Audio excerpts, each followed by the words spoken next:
the situation is this. The feds tried to backburn this morning. Unfortunately, they chose a very, very bad time to do it with the wind blowing down the river canyon like it does every morning. The backfire got away from them and is coming towards town, so town's being evacuated. There's dozer lines over on the opposite hill there and hose laid out on it with crew members up and down the line, giving people time to get out of town. And then they're going to get the drip torches out and start setting it afire and try to backfire this thing back into the main fire. Hopefully it works. So many times the backfires are more cause more damage than the actual fire itself, but we'll see. The conditions, the forecast for tomorrow is so bad that this might be the only opportunity to have a chance to get in front of this thing. We'll keep our fingers crossed and say a lot of prayers. They're now charging the fire hoses with water coming from the river down below in preparation for the backfire operation.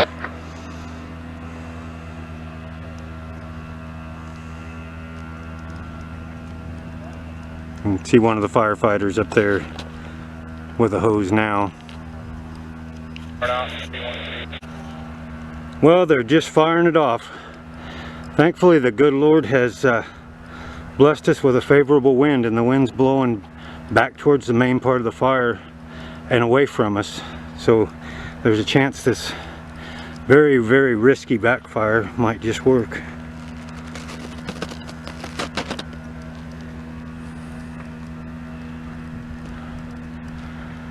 Boy, the conditions are horrendously dry. You can see how fast that flame is going to take off and go up the hill.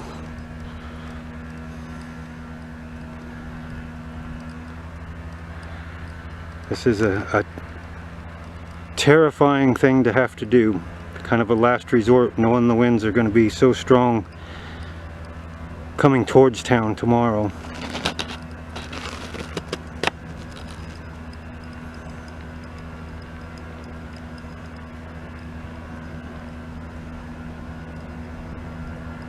I'll be honest, I'm almost a little sick to my stomach right now watching this.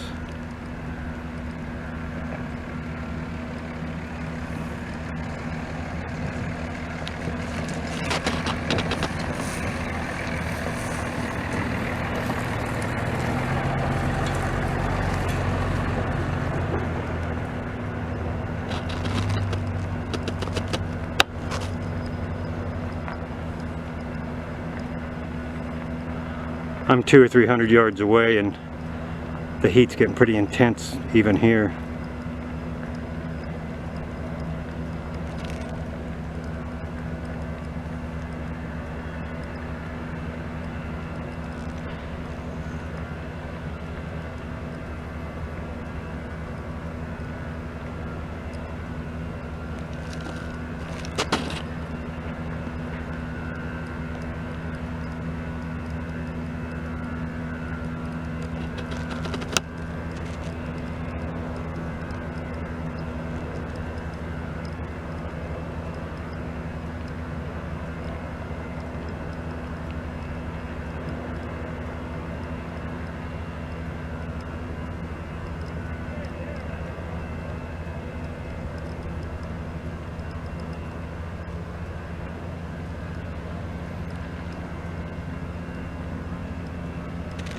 I wouldn't in any way want to be one of the forest fire or one of the firefighters that's packing a drip torch real nearby that fire. It's got to be incredibly intense right there. Again, as you can see, the smoke is going away from us, which is exactly what we want. We're really fortunate to be blessed with that kind of a wind. Not very strong and in the exact right direction. Conditions really, wind conditions couldn't be better for this burnout operation. Or actually, this is a backfire rather than burnout.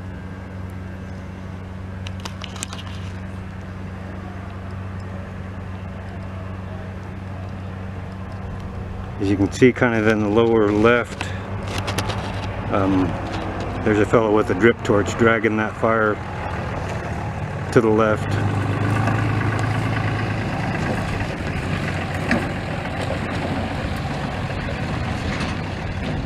I don't envy him. That's got to be miserable. Now, as you can see, they're continuing to pull that fire line up to the left of the screen. We've got firefighters going up the trail there, going to man the hoses and make sure none of that fire gets on the lower side of this fire line that they're on right now.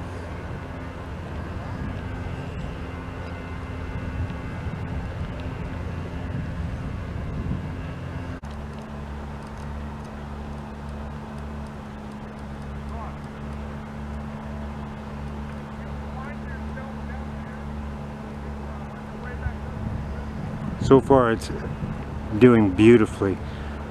We can hope that the other areas that they're lighting this thing off are doing just as well as this area. There must be probably 2 or 3 miles of this that has to be backfired.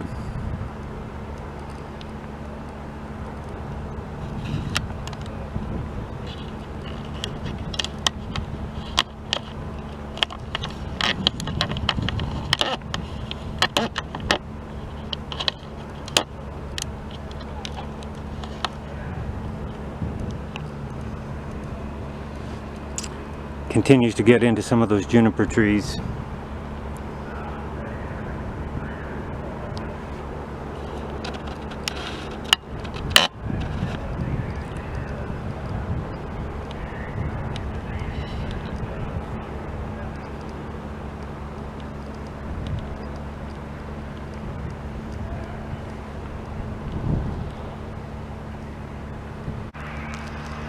Okay, so we can see that things are going very, very well and continue to go well, at least on this section of the operation. We're seeing the fire moving at maybe a little more intensity going up the river, right at the base behind where these firefighting vehicles are. We use the river as the control line. There isn't a dozer line over there, so we have to be really concerned that it doesn't cross the river. And as you can see, there are a whole bunch of firefighting vehicles now on the road near the river, so they're going to be there in case this thing does throw some sparks, embers across the river and try to start a spot fire over there.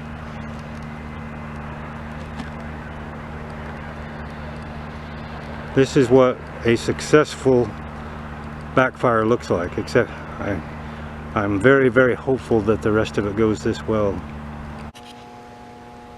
Okay, we're at a little better vantage point here so we can get a bigger picture. You can see they continue to draw the fire from right to left across and above the community here, as you can probably see in the foreground how close we are to our local community. It continues to go very, very, very well, and the wind still continues to blow the smoke uphill. So far this backfire is doing exactly what we wanted it to do. You can see it's above the line just as black as can be, and below still plenty of vegetation. As we watch, there's a 20-person hand crew making their way up the line there to help secure the lines. You can see things are still fairly hot along the river as it burns the trees and the foliage that grows so much more densely along the river.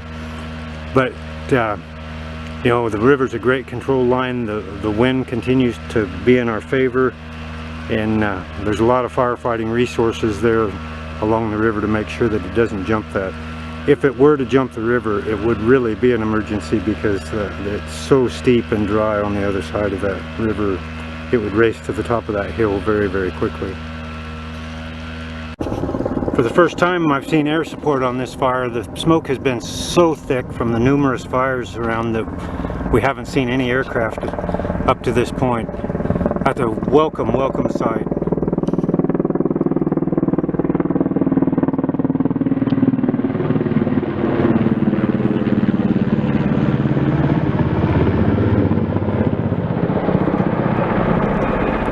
That guy must be good, because there's just a tiny little pond over there and he's going in to dip water out of it.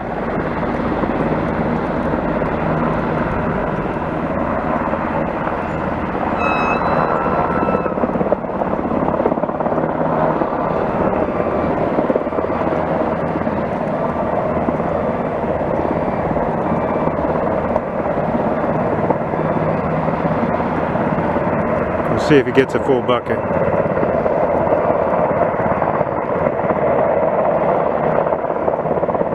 Lifting back up. You can hear the pitch of the rotors change as they start to lift. He's got water.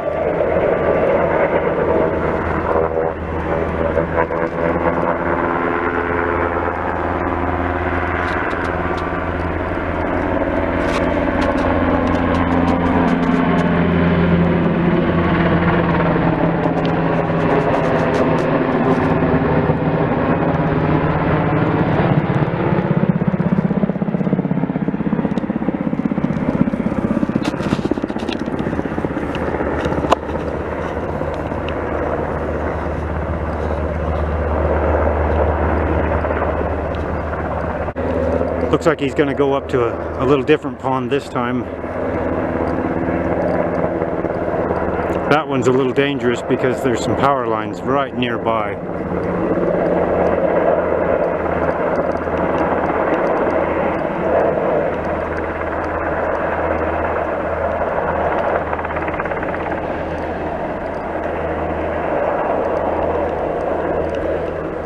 In past fires, helicopters haven't dipped out of that particular pond because it's dangerous with those power lines.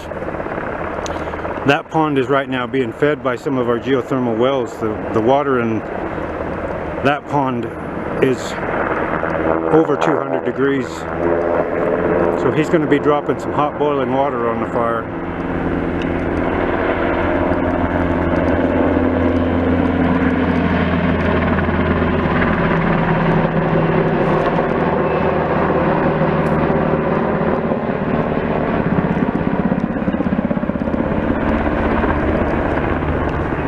There is some amazing skill in those helicopter pilots and amazing bravery. I've been in those choppers with them on some of these fires, and it is not an enjoyable experience to me.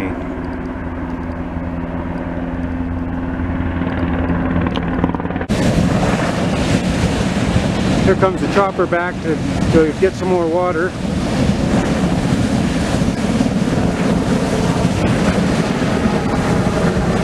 This is one of our irrigation ponds here on the Cinnabar. As you can see, the water is quite hot here. Geothermal wells about 235 degrees feed this particular pond.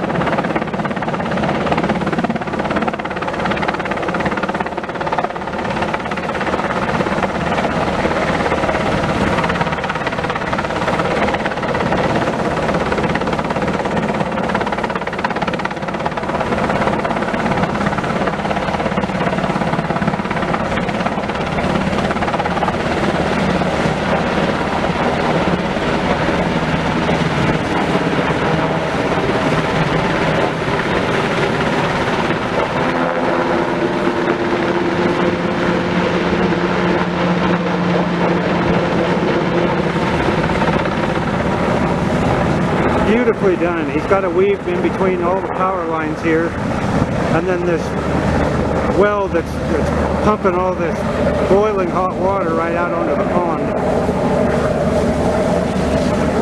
That particular pilot is an ace. There's that obstacle that he has to deal with there. This is a pond that feeds our irrigation system. On this part of the Cinnabar is where we grow our alfalfa. If you can see through the smoke out there, those are our alfalfa fields. And one of these days we'll take a trip out there and maybe see a lot of deer and antelope, because there's usually some pretty nice trophies out there in that alfalfa. Well, there's still an impressive amount of fire, but it's where it's supposed to be, above the control line still, and we'll keep our fingers crossed that it stays that way. Well, here we are in the afternoon following that backfire operation, and if you can see through the smoke, it still just looks great. The lines have held, everything's kind of cooled off along the lines, and I'm understanding that that's the case along most of the rest of the operation. So really a successful move by the managers of this fire. Now you might see that there's a fair amount of smoke coming up and a column developing, but the base of that's well back within the fire lines, not pushing the edges at all, which is, if we're going to have fire, we want it back away from the edges, of course. So we really feel good about this, and really the excellent work of the firefighters here on this fire have allowed this community to breathe a collective sigh of relief. You know, I've been a wildland firefighter for almost 30 years. Started out as an employee of the Forest Service fighting fires. I contracted some of our equipment from the ranch here for years fighting fires, and then I've been a volunteer since then, and really this is by far the most successful backfire operation that I've ever witnessed. So kudos to those fire managers and the firefighters out on the lines. Just a fantastic job. So we're kind of hoping that these winds don't develop that they've been calling for. They've been fairly light so far this afternoon, and everything just stays calm, and we don't have a part 2 to this episode. When maybe we can get back to our regular episodes, having some fun with vintage firearms. So until then, happy trails from the Cinnabar.